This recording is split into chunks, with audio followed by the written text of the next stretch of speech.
குற்றமும் வந்து. நீங்க எப்படி சொல்றீங்க? ஆனா கொத்தூஸ் என்ன சொல்றாங்கன்னா, இது வந்து ஸ்டிக்கர் ஒட்டிட்டீங்க.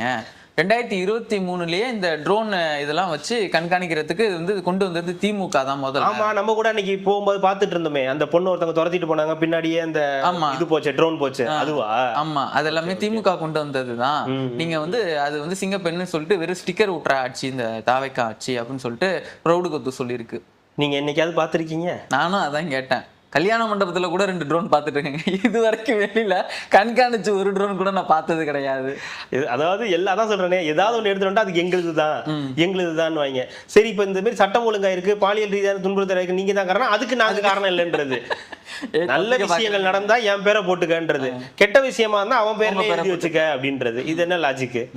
சட்டம் உங்களுதுப்பா, இந்த சிங்கப்பெண் படைன்றது உங்களுடைய திட்டம், நீங்க தான் பயங்கரமா உட்காந்து யோசிச்சு உங்க குடும்பமா உட்காந்து யோசிச்சு அதை ரெடி பண்ணீங்க, சூப்பர்.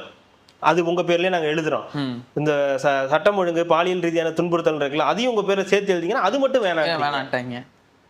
இது வேணும்னா இதுவும் எடுத்துக்க, இது இது வேண்டாம்னா இதுவும் உனக்கு கிடையாது, இது அவங்களுக்கு தான் அப்படின்னு ஒரு சிங்கப்பெண் படை அங்கங்க இருக்கிறத நம்ம பாக்குறோம். பல பஸ் ஸ்டாண்டுகள் எல்லா இடத்துலயும் வந்து பேசுறாங்க. நானும் பார்த்தேன், நீங்களும் பார்த்துருக்கீங்க. அதன் அடிப்படையில தான் வந்து பேசுறோம். முடிஞ்சா அவங்க இருக்கும்போது அவங்கள்ட்ட சில டீட்டெயில்ஸை கேட்டு அவங்கள்ட்ட நம்மளும் வந்து தெரிஞ்சுக்கிறது நல்லது. அதை பத்தி